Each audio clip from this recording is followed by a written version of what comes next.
what I heard in the night, what a fright. Must have been a parasite in my past life. I don't wanna ever come down from a high. My soul was sending to the sky. Guess it's you and I. Gone, but I'm feeling too alive. Trying to get me out of spite. Someone's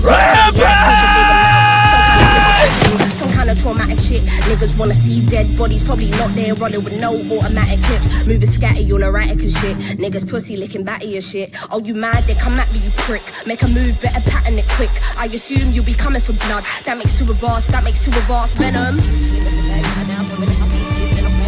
Venom.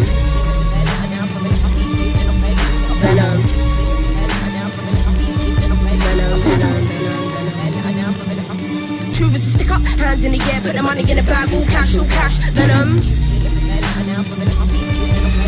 Venom.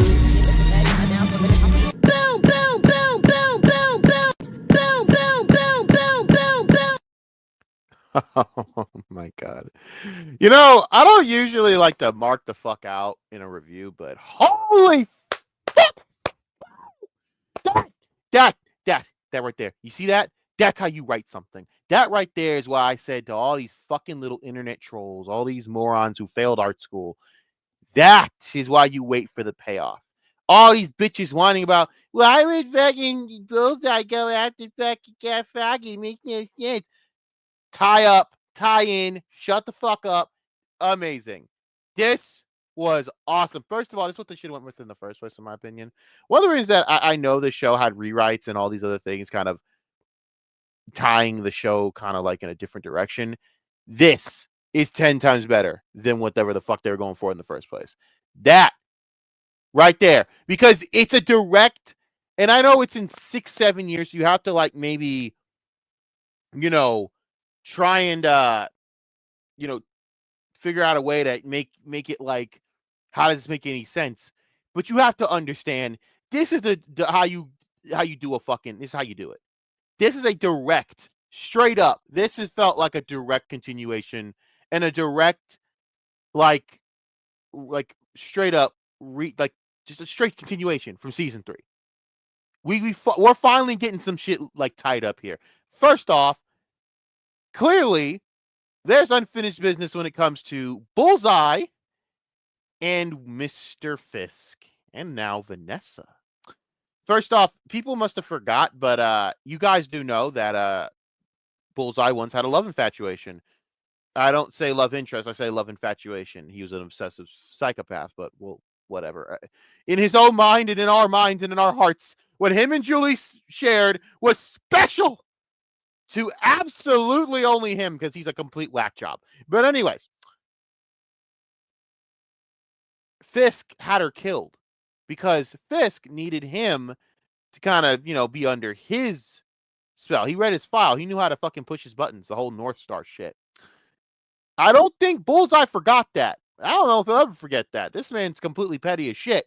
So, of course, he has a list. Now, everyone kept also asking, well, why the fuck would Bullseye go after fucking Matt and fucking Foggy? No reason. First of all, he went after Karen and Foggy because 2 reasons. Now we all know it was Vanessa that called the hit.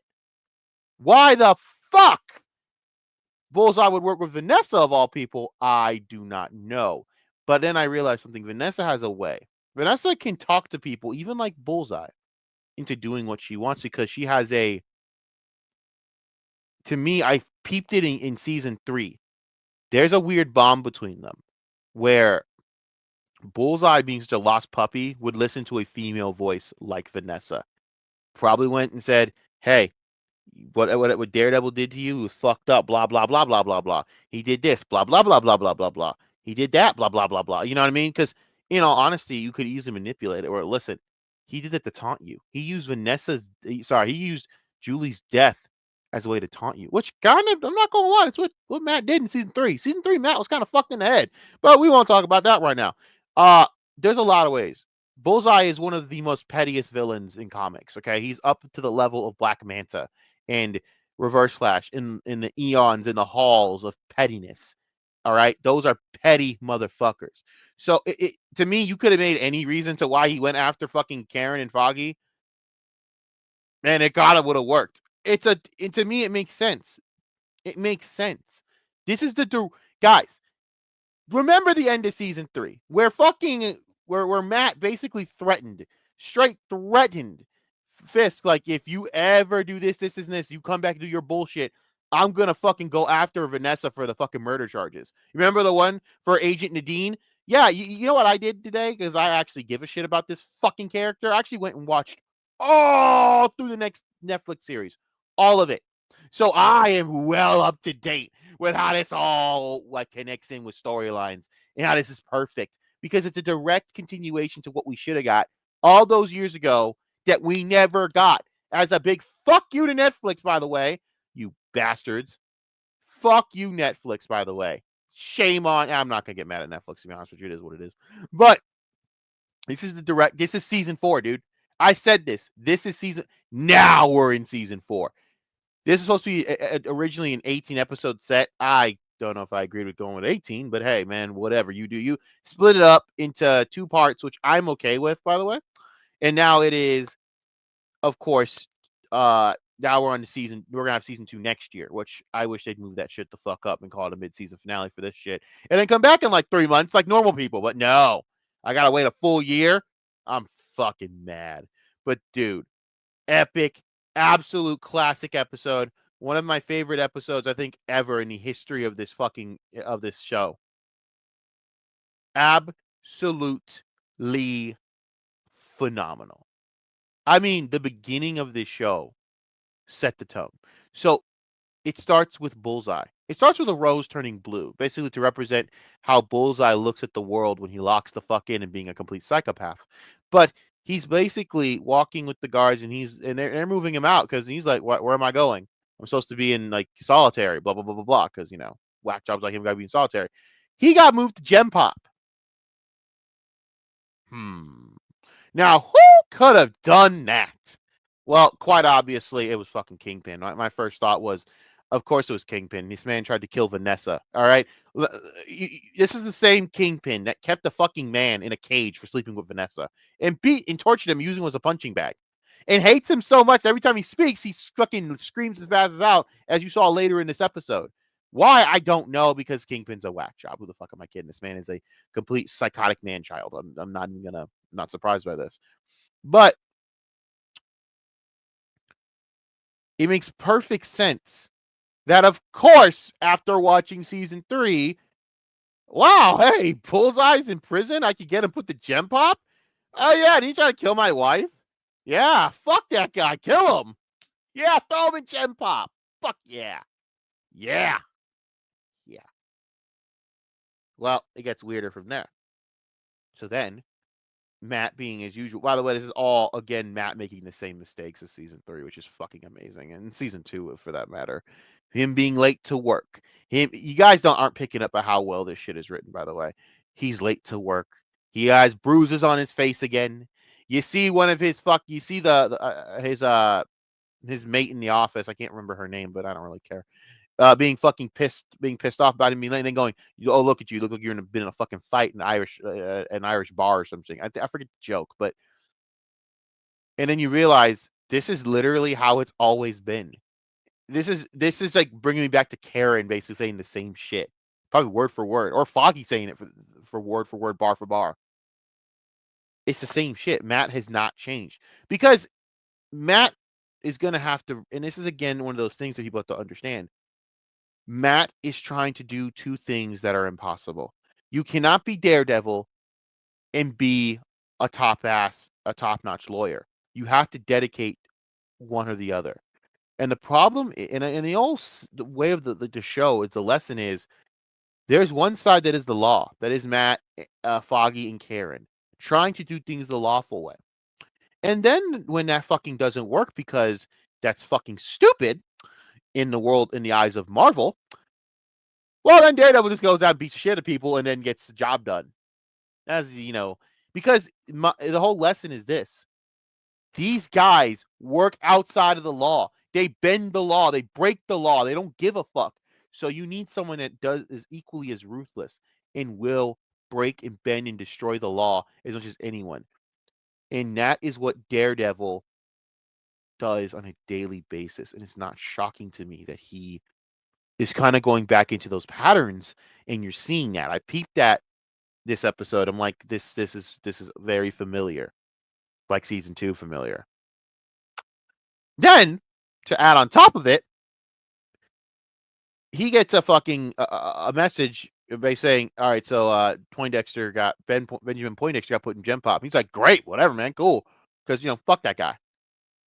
And Matt's not the point where he can forgive religiously or in any sense, but forgiveness. He's not at that point at all.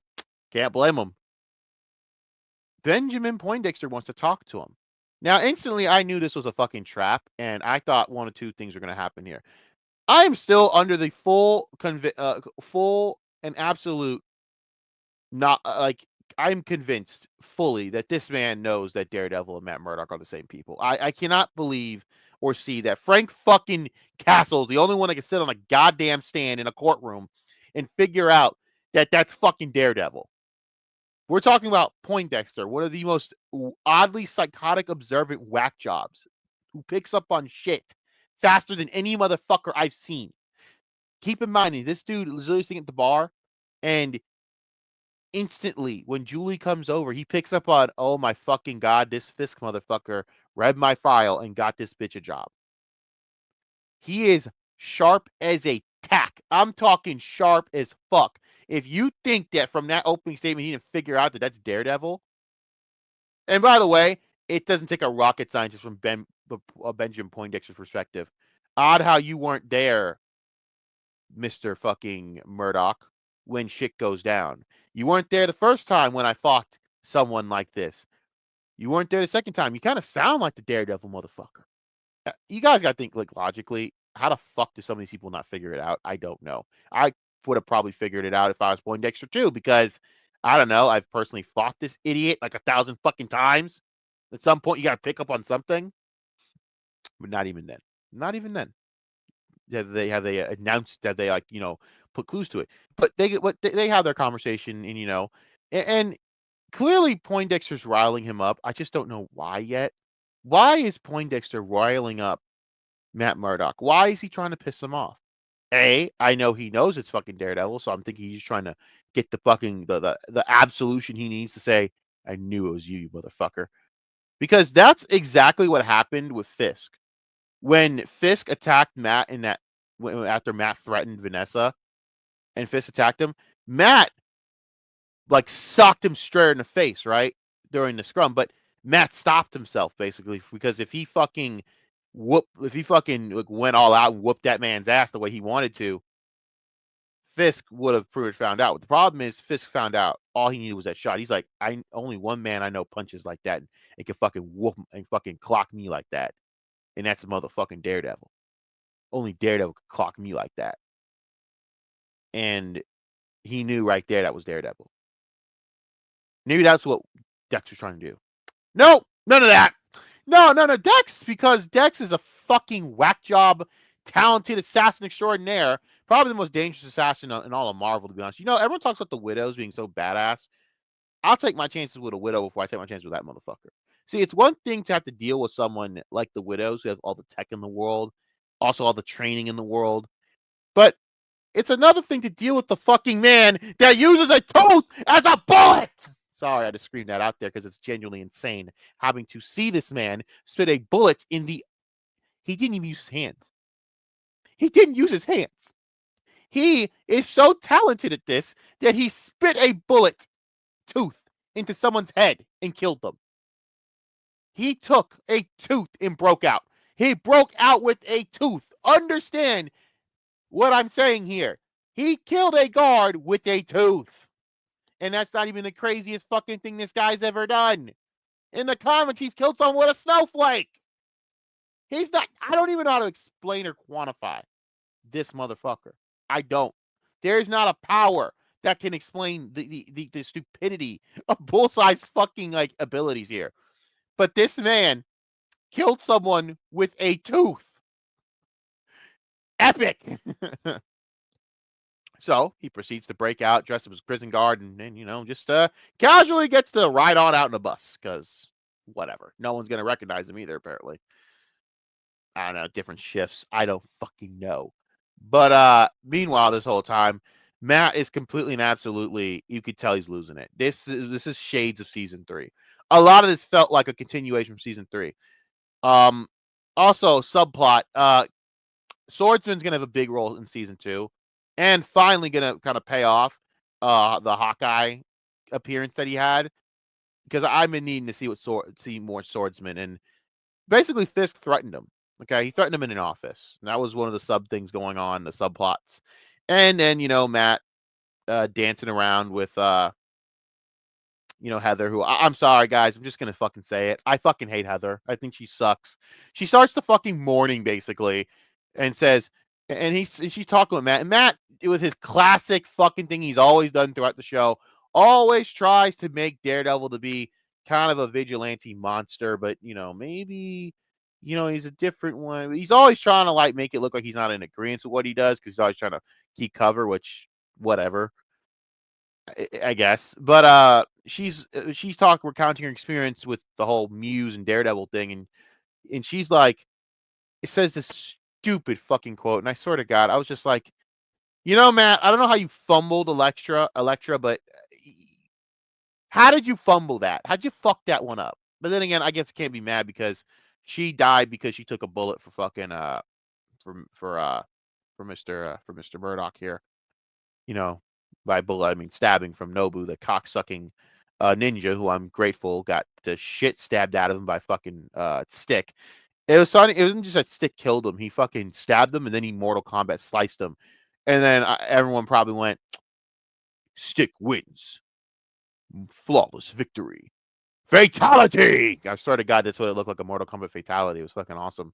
Fuck that dude. He thought he was gonna get up at the end of season 2, like, he's like, I'm alive. I will see you again, Daredevil. No, motherfucker, you won't die. That's what you're gonna get. Stay down. Die, bitch. Slice. Bye-bye. Bon voyage. Enough of you. No more resurrections. Tired of it. Got old. Should stay burnt down, Barbecue Joe. But that happened. But yeah, Vanessa's fucking annoying. Daredevil didn't save me. I did. Are you fucking serious? She goes, I, I'm like, are you so self-righteous and so full of shit that you actually went and said that? Ugh. Like, ugh. No, straight up, ugh. I have never disliked the character more in my life than from that quote. I'm just like, we can't go back to fucking Elektra, dude. Like, she's not dead, We never got confirmation. Meaning she's not dead. I Until someone can show me verifiable proof that she's dead, I am choosing to believe that Elektra is coming back one day. And also, please, please, God, let it happen. I'm so sick of these bitches.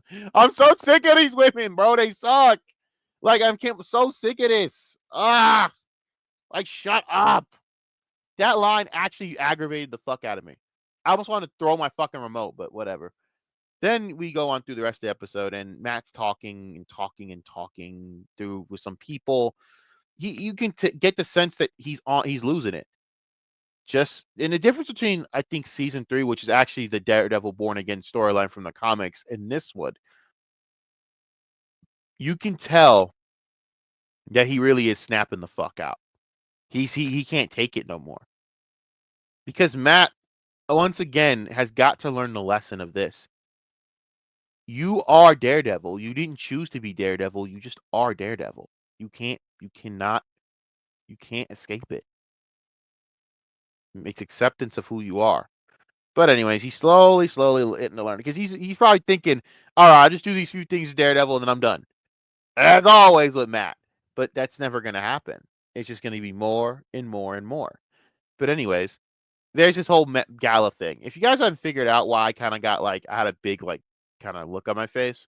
The last time we had a big ballroom dance shindig like this shit, as we get down and dirty with the dancing, Fisk got married at a tower that he was supposedly being held in by the FBI.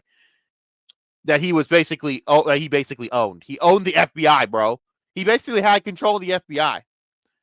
Now, in season 4, he has control of the entire New York Police Department, the NYPD. How funny that all played out. And he's dancing with Vanessa again. Good for you two bitches. And it's a slow dance and all these things. And here comes Matt coming in, stumbling in, and you can get the sense that Matt is ready to rip someone's larynx out. It's Kingpin. He's ready to kill Kingpin at this fucking point. It's like we haven't. It's like he's learned nothing. You've learned nothing in 7 years, my guy. 7 years ago, you didn't learn. Now you haven't learned. Now, God damn it, Matt, you're killing me. Matt's killing me this season. I'm like, God damn it, buddy. Have we not been through this before? Where you want to murder this guy? But anyways, walking in, of course, Kingpin's wearing his signature white suit. The fucking gaudy bitch. And Vanessa's wearing a red suit this time, not a white dress. A red dress, not a red. Yeah. Oh, by the way, she killed Adam in the cell. She's, which I knew was gonna happen, but whatever. Anyways, um, yeah, it's not really that important to me. It just shows you that Vanessa is a complete vindictive, psychotic bitch. She's a very fucked up bitch. But yeah,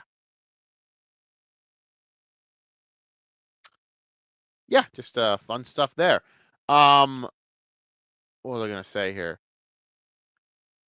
It doesn't. It gets even more nuts at the end. Like when you think about it, just to think about like how this is all kind of playing out. Very familiar. This is the end of season 3. If you haven't picked up on it, it's like we're picking up where we left off from season 3, where we're in a ballroom dance. Matt this time is going as Matt Murdock, not the Black Mask, which I kind of wish he kind of did in this. I'm not gonna lie, I wish he just showed up as the Black Mask and just started punching people, but that's just my dream. He went in as Matt Murdock, but it's all in the same type of setting and premise. It's all the same shit. A slow dance. At the center of it all is the mayor and the first lady, and it's the same thing as season 3 at the end of season 3 all over again, and how fucked up it is. And then through all that, Matt's trying to convince Vanessa because he basically had it early in the episode that Vanessa is being a therapist to Wilson Fisk, and he's like, listen, he's not a good man, blah blah blah. And she's like, ugh, whatever. Which, by the way, I'm not gonna lie to you. I don't know how stupid New Yorkians are, but are y'all like dumb or some shit? This dude you have seen multiple times be convicted of horrible crimes and connected to crime all over the city, and yet you guys are still on the idea that he's not a bad person. But then again, it's actually kind of the truth of politics. We do this a lot. We forget about these people's past and what the shit that they've done, and then act like they're people that's good for the cause, and they're really not. So it's actually perfect. But she's not believing it, and she's like, I don't know what you're talking about, which is just stupid because naturally I just do a Google search stupid and you'll pretty much figure it out. But then again, this fucking character sucks ass. Yeah, I hate Heather. I'm sorry, guys. I'll be real. I can't stand her. Of all of Matt's love interests, she's by far the weakest, by far the most annoying, and by far like the most self righteous. I cannot stand her annoying ass. And I'm sorry, I'm keeping it 100. I miss. And by the way, I am not a person that believes that fucking uh Matt and Karen should be together. And under no circumstances I think that should ever work and think that's a thing. That's what makes their relationship great is because they're friends. They're soul neighbors, not lovers. That's just no. Absolutely not. I don't. I'm sorry. I never have agreed with it and never will agree with it. And it's not. I just. It's not my thing. I absolutely do not agree with it. I'm sorry if everyone doesn't like that, but no. Elektra will be and should be his only true love because there's only one woman on this planet that will ever get Matt, and that's Elektra.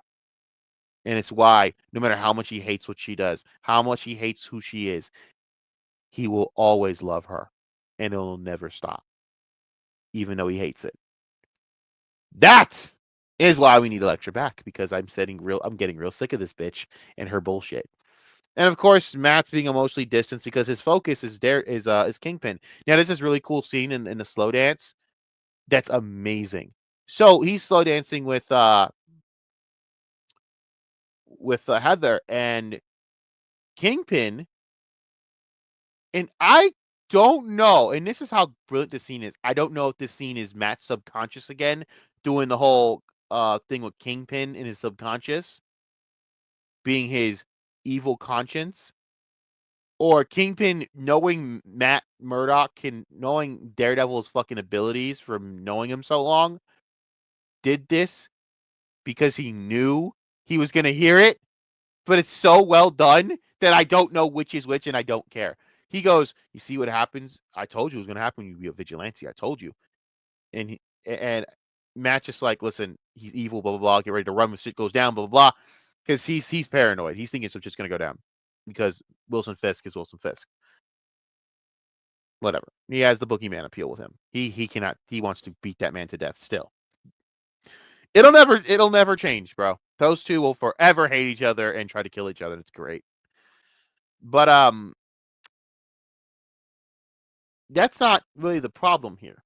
What they both don't realize is a certain Benjamin Poindexter who, for who knows, he hates everyone at this point. Is going to be on his way to the party. Pretty much, he broke out of prison, and there are like 3 to 4 dead people in a room. All this started with a tooth, by the way.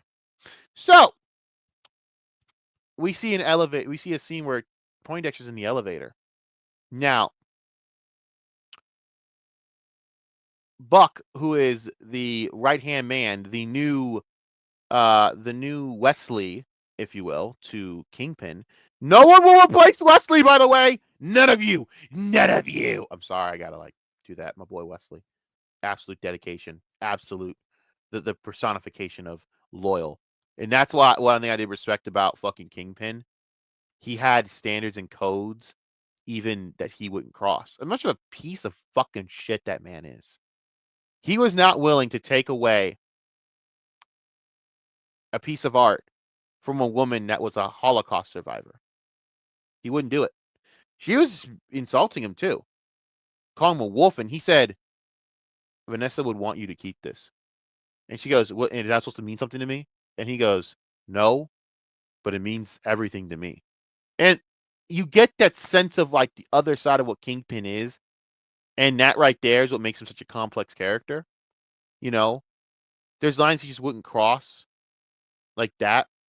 Like that actually got that scene got me a little bit.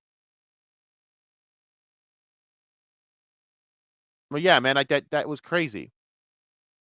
That shit got me like thinking about that. The problem is Poindexter will 100% cross that line. 100%. The thing is, Kingpin was never going to break his word about trying to hurt Karen or Foggy. What you guys don't realize is, while you guys are mad about all this shit, a lot of you fucking internet trolls are mad about how, oh my god, this makes no sense that fucking Bullseye would go after them. Receipt, bitch. What is it called? A receipt? End of season 3. What happened? Stay away from Foggy and Karen. Huh. We got to address that. You threatened Vanessa, basically. You threatened to put her ass in jail. Kingpin was away, by the way. You know, Kingpin was away. And during that time, Kingpin, and by the way, that time he was away, he was dealing with the whole Echo situation, I'm pretty sure. So while he was away doing whatever the fuck with that dumb shit, which, by the way, I'm going to keep it 100. Keep it 100. When we bring in an Echo into this shit, because I'm all for it. I really am. No, whatever. So there was a hit called. Vanessa called the hit. Because and by the way, again, like I said, one thing about Kingpin that I will say is that lines he doesn't cross. He actually won't go back on his word on something like this. So he would never have actually gone after Karen or Foggy. He would never done it. He went back on. It's his word, because to him, his word is his bond. Unfortunately, that is the truth. If he makes a deal like that, he will honor it. Well, Vanessa didn't make no motherfucking word, and Vanessa is the one who called the hit and used Bullseye of all fucking people. Of all people, she used Bullseye. But it all makes sense. If you guys paid attention to season 3, there was something there. There's something building. There were parts of that relationship that we're building. When she called the hit on Agent Nadine, who did she suggest? Agent Benjamin Poindexter. It all makes sense. Top-notch tie-up, by the way. But here's the problem, though. Saying I gotta tell you something right next to the most to one of the you know fucking deaf fucking blind the blind god over there that can hear everything is not a good thing, because Matt has heightened senses, meaning Matt can listen to anything. And what did Matt hear? You say I have to tell you something right after you hear fucking Bullseye's released, meaning before Bullseye gets to us and tries to and probably kills us by shooting us to death. Honey, I gotta tell you, I'm the one that called the hit on Daredevil, and yeah, I know you're gonna be mad because you don't want to go back on your word and all that, but whatever. And he says I can wait, but that's all Matt need to hear. So Matt proposes, hey, let's switch to the double dance. And Kingpin's like, what the fuck? Kingpin's face like, oh dear God, what the fuck? Like he shook. He's like, oh dear God, no, not this again. Because he's just thinking, that man moving like that, dancing, is terrifying. Because he knows there's some ulterior shit going on. But he's actually confronting Vanessa, saying, I know what the fuck you did. Yeah, I'm gonna make you pay. Blah blah blah, threatening. And she's like, huh, did you tell Heather that you're Daredevil? And I'm just like, please tell her that so she can move on and dump you so we don't have to deal with her anymore. We want Elektra. Sorry, I'm gonna keep fighting this, by the way. I don't care. I will fight this, damn it. It is time. Also, I'm really sick and fucking tired of her, dude. I'm so sick and tired of this chick. I'm so sick and tired of this chick.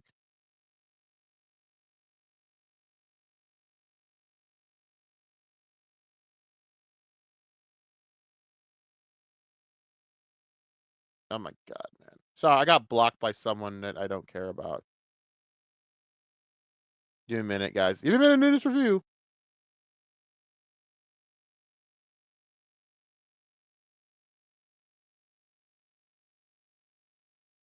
Anyways, so he's having else going on. Meanwhile, Dwayne Dexter's just up on the top with a fucking sniper rifle. I'm surprised he didn't go, hey guys, let's have another toast to Julie. Sorry, I really wanted to yell Julie in that moment for the hell of it. I want to not write that in, but I didn't forget, motherfucker. We didn't forget that this is all because he decided to kill this man's stalker. His stalker girlfriend. Well, he's a stalker. She's the one that's being stalked. Whatever, man. All this started because you had to be all the new North Star, motherfucker. You had to be his North Star. All right, Kingpin. It's your fault, you fucking big back bitch. It's all your fault because you sat there and you killed that girl and unleashed this motherfucker. How Vanessa, it makes sense though. Seriously though, it actually does make sense that Vanessa would be able to get through to him though, and I said it before. I think I said it earlier in the review. It makes sense. Vanessa would be able, because I'm telling you that when that relationship was set in season 3 that we didn't talk about. These writers knew what they were doing. They are just taking bits and pieces out from season 3 that was supposed to be continued in the first place, and now they're bridging it in here, and I fucking love it. Loving it, bro. Loving it. Well, you don't know who the fuck. I don't know who the fuck Poindexter's aiming at. He's aiming at someone. It could be Vanessa because he feels Vanessa fucked him over. It could be Matt because I don't know. Fuck him. It could be Heather, who I was hoping he was aiming for, which would have done 2 things for me. Got that annoying chick off the show, and then got what's its name? What's her name?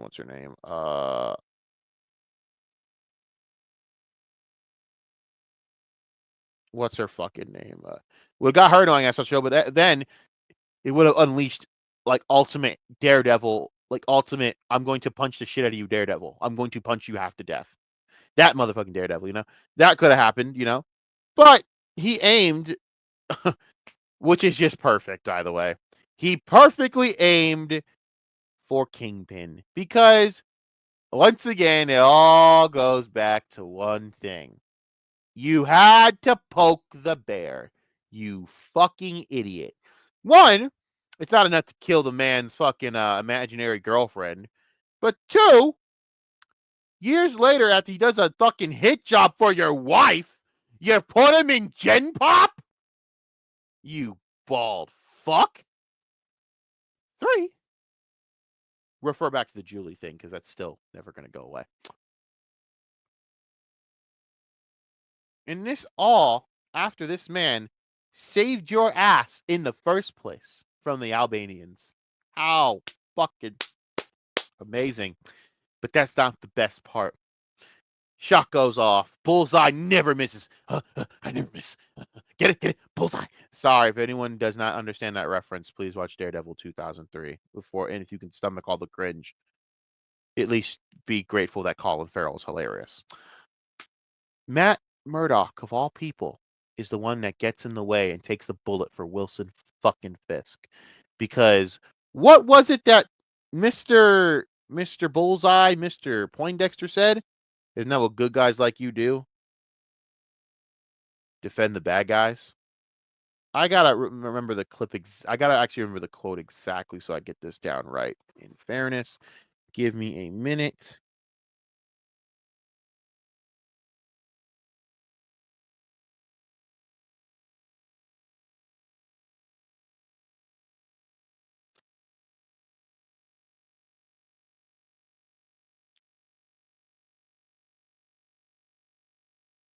I'm trying to find the. I'm actually trying to find the quote. By the way, I have been one of the only ones saying this that Elektra should come back and be the new and be his love interest. But no, we got this new chick. This new chick sucks, bro. We all want Elektra back, man. Plus, I need another female that's whooping ass. I'm sick of the widows. I'm sick of the widow fucking overrated. The overrating of the widows. Let me see. What did he say? I gotta find the quote because it was something along the lines of, "On in another life, you be defending me." Because isn't that what guys like you do? Defend bad guys. Because that is kind of what Matt does as a lawyer. Matt has prerequisites, so it is kind of the point. That's why I hate lawyers. I just can't find the fucking clip. Not clip, the fucking quote. Someone put it out there. Yeah, he basically said, "You will defend your worst enemy." And the thing about it is, what you guys don't realize, that's a meta line, not because of just Matt. He's saying it because I once did that for this piece of fucking shit. What you guys don't realize is all ties back because fucking Poindexter's the one that defended and saved Wilson Fisk's ass. If it wasn't for fucking Dex, Wilson Fisk will be dead by the fucking Armenians. Straight up. That's why that line makes sense. What he said wasn't just because of just saying it to be a dick. He says, that's the quote. I got it. In another life, you might be defending me because that's what good men do, right? Defend their worst enemies. And that is what he did. This all started in season 3 when Dex did that. It's a phenomenal line because it's the truth. And what does Matt do? Because he's a good man, he has to save the mayor. He can't let the mayor get murdered. Now, part of me is thinking, all your problems would kind of go away if you just, I don't know, maybe try to lean in, but maybe just go, "Oh, I failed." You know what I mean? But that's just me. But fuck Fisk. Fisk is the reason all this shit's happening. Anyways, he deserves it. But that's what people like Matt. That's what people like Matt Murdock do. That's why he's a hero. Because he's not gonna let fucking Bullseye win. Oddly enough, that is what happened. And this episode was fucking phenomenal because of that. So many twists and turns. It felt like season 3 finally got a good payoff. It felt like you finally got the good payoff to season 3 we all wanted, where we finally answer some. Because guess what, guys? Big fucking cliffhanger at the end of season 3. Hey, you threatened the whole Vanessa thing. You threatened to have her put in prison if any move was made against her, and it was made against them, against Foggy or Karen. I guess Vanessa didn't forget. Also, the fact that she was going to blame you for the fact that Wilson Fisk was in prison might kind of be another issue. You have to also realize Wilson Fisk was in prison. You don't think Vanessa probably was pissed about that? Just saying. So come to find out, it was Vanessa who did all this shit. And my response is, kill that bitch with hammers. But anyways, see? I knew you should let that bitch die. And all this again strikes back to one thing. Leland was right. Leland, come on down, brother. From hell or up from hell. I don't know where the fuck you're at. Come from hell, motherfucker. Hug me, brother. Hug me. You're right. You're right. Him and Madam Gal were right. Both them motherfuckers were right. Him and Madam Gal. Straight OG ballers. They knew what they were doing. They were right. It would be his undoing, was Vanessa. And by the way, it always has been. Fisk had the FBI. What was his undoing? Vanessa comes into town and he forgets about the whole Poindexter issue, and that becomes a problem. You forget to tie up loose ends with that, and you're too infatuated with Vanessa. You're distracted again. You do all these rash things for Vanessa. Why did you lose in the first place in the first season, Vanessa? Because you, again, were fucking preoccupied with Vanessa. You started an entire war with the Russians prematurely because of Vanessa. All of this is because of Vanessa. And it's the truth. Always has been his undoing. Love. Such a bitch, right? But anyways, guys, top 10 out of 10 episode. Absolutely amazing. It all ties so well from season 3 to this. It just feels so good to finally get some payoffs. It all makes sense. It's perfect. Of course Vanessa will call a hit on Foggy and Karen. Because fuck that. But what I don't think you guys realize is I think she's counting on Matt Murdock being a target. Makes sense. And of course, fucking Bullseye's first target's fucking Kingpin. He killed Julie. We cannot forget that happened. Receipts, bitch. Oh, and you try to have him thrown in Gem Pop. Which, by the way, would not have been good for all those prisoners. There would be a lot of dead bodies. This man can take a literal tooth and use it as a fucking bullet. So at the end of the day, I don't like the chances of all those men in that prison. I'm just going to say it. I felt a little robbed, though, that we didn't get to see a prison hallway scene again that was of carnage and violence, but whatever. I'll take what I can get, and this was an awesome bucket episode. Thank you guys for watching this animated review. I'm out. Bye-bye. See ya. I need a new outro, huh? Please like, share, and subscribe for more content. Also support other channels affiliated with this one. I have no channels affiliated with this channel. Sonic the Hedgehog is a beta male. Shut up, Bianca.